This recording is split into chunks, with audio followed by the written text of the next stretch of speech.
guys, welcome to a new video. In today's video I'm just going to go through some of the CDs that I've recently picked up and give you an idea of some of the sort of music that I'm into, sort of stuff that I'm picking up from my CD haul. If you guys enjoy this type of video, I'm going to be doing a lot more content, so just let me know down below. There's some punk in it, some metal, some sort of alt rock, you know, some good sort of good mixture of decent albums in there. So let's dive in, and don't forget to drop your favourite albums in the comments and subscribe to the video if you want to see more of this. So starting off, we start off strong with Slipknot, The End So Far. So this one came out in about 2002. It's heavy, it's still Slipknot, but it's more sort of melodic even in places. The Dying Song is probably one of their sort of best songs on this sort of album. So next up is Alien Ant Farm Anthology. Again, another really good album. This came out in 2001. Everyone probably knows the classic sort of cover, Smooth Criminal, and also Movies and Courage. They're really good sort of songs on this album.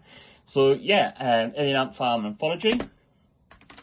Next up, we've got Feeder, Yesterday Went Too Soon. Again, another great album. This is a bit of a like kind of sleepy Brit rock sort of gem from the 1990s. Melodic, emotional, a little bit grungy, but yeah, it's a really good album and it's a really good band. Really big fan of Feeder, to be totally honest. Next up is the Beastie Boys and Hello Nasty. So this came out in about late end of the 90s, 1998. So it's weird, it's a creative album, it's really good. Big fan of sort of the Beastie Boys. They do some really sort of cool albums, and this is definitely one of them. It's got some sort of classics on there, like Intergalactic, which probably most people have heard of. Next up, we've got All Time Low, Put Up or Shut Up. So this is a 2006 sort of pop punk energy style album. It was like a short EP, and it had tracks like Coffee Shop Soundtrack on it, which is obviously a really hard hitting song on the track. So this was kind of like alt before they went mainstream, and so it's like alternative music before they eventually went mainstream. They're a massive band still now, but yeah, that's All Time Low, Put Up or Shut Up. Next up is Queens of the Stone Age. So this is an absolute classic, a groovy sort of dark hypnotic song, and obviously you had Dave Grohl on the drums on No One Knows, which was an absolute iconic song from this band. I can't remember if this was their first album or not, but it certainly was the first album that I heard from them anyway. So yeah, really good band. Next up is another Papa Roach album, a bit of an sort of underrated one for me. So this came out in 2012. It's called The Connection. It's like a sort of an update to the sound, like a kind of more, I don't know what you want to say. It's like quite a catchy album. If you listen to the album, you know what I mean. It's a really sort of interesting, catchy album. But yeah, so that's Papa Roach, The Connection. Next up, we've got AFI Sing the Sorrow. So this is like kind of emo punk alt fusion. Really beautiful, really good sort of album. Big fan of AFI. Not a great deal to say this one, but yeah, if you've not checked it out, definitely check it out. So then next up we have got NOFX Punk in Drublic, which is like just basically a classic punk album from sort of 1994. Fast, funny, relevant, and then the first track on the album is definitely a well-known one. It's like a punk rite of passage, so I would imagine most people have heard this track. But yeah, really good NOFX album, really raw, just straight up classic punk. Next up, and this one's actually still sealed, so I haven't actually opened it, it's still sealed. So this is Mayday's Parade's Black Lines. It's like a moodier, grittier Mayday. Came out sort of mid-noughties, like, is it mid-noughties or is it more tens? Maybe, yeah, but it's tens actually. So it'll be about 2015-ish, roughly. It's sort of emo with a darker edge, but really good. And probably one of them will destroy the other is an absolute fire song on this album. Really good. Next up, we come to Hard FI. So we've got Hard FI, Killer Sounds. It's a bit indie, a bit of an electronic flair. Kind of overlooked, but Good For Nothing is a really good tune on this album. Really good.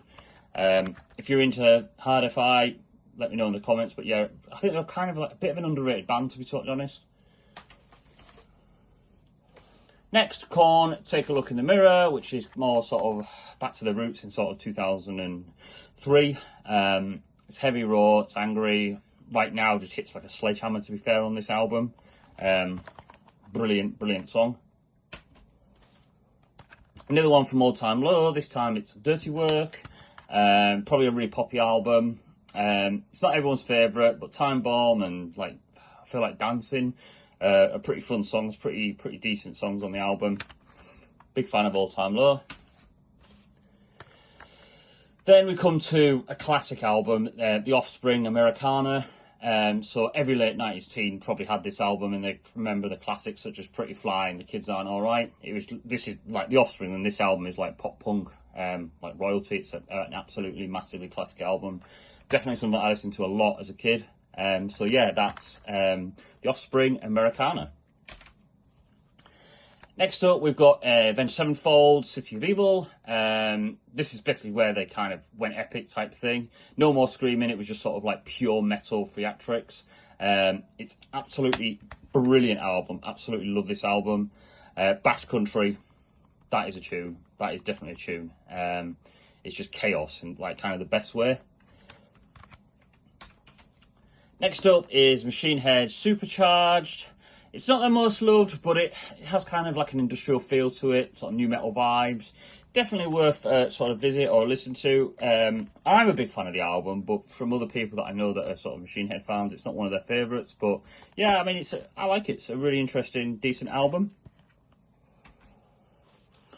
Now, I'm a massive Green Day fan, but this album for me, it's also still sealed as well. This album for me, it's probably one of their more device albums.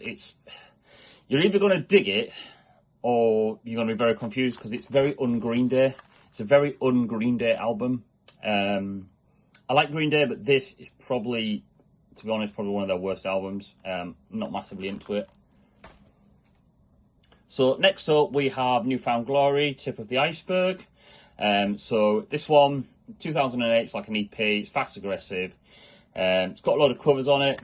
But it's absolutely brilliant songs. But yeah, it's really interesting album. Definitely worth giving it a listen, especially if you like Newfound Glory and you've not heard it before. Definitely worth a listen, that one. So next up is Alkaline Trio, Agony and Irony. Really good production on this one. Pretty smart. And for me, the track on here has probably helped me. That's probably the standout track on this album. Really decent album. Definitely worth a listen. Next up, one band that I do like. It's not my normal sort of sound, but it is Red Hot Chili Peppers. And this one is Stadium Aquarium.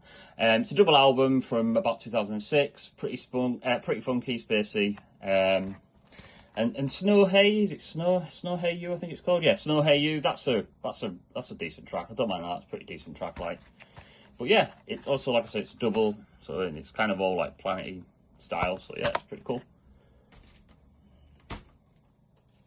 Next up, A Bullet for My Vampire. What did he say? Scream, Aim, Fire. So again, this 2008, it's sort of more or less emo and it's more metal. It's got some decent fucking riffs on it. Probably, yeah, Heart Bursts Into Fire, that's a decent one on this album. Decent song on the album, yeah. I mean, the whole album's pretty fire, to be honest. But yeah, definitely worth a listen if you've not listened to it. Simple Plan, Still Not Getting Any. Absolute classic. Absolutely love this album. 2004, sort of pop punk, emo punk, whatever you want to call it. Definitely a classic album from Simple Plan. So yeah, definitely give that one a listen. And then next up we've got Misfits, the collection. So if you're into like horror punk, then this is basically what Misfits are all about. It's raw, messy, sort of iconic, short songs. But yeah, really decent album. So yeah, definitely worth a listen. And then last but certainly not least is 36 Crazy Fists, Collisions and Castaways. It's a sort of 2010 metalcore.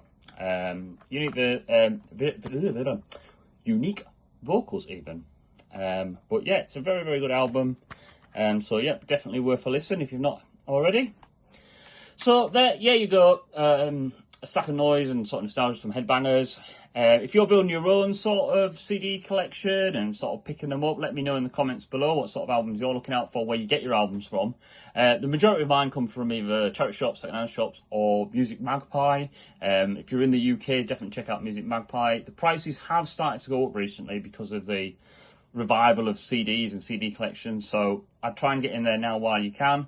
But yeah, I hope you guys enjoyed it. If you did, smash that like button. If you love the physical media, hit subscribe for more music hauls and music videos. And thanks for watching, guys, and I will see you on the next one. Bye. The Shed Play.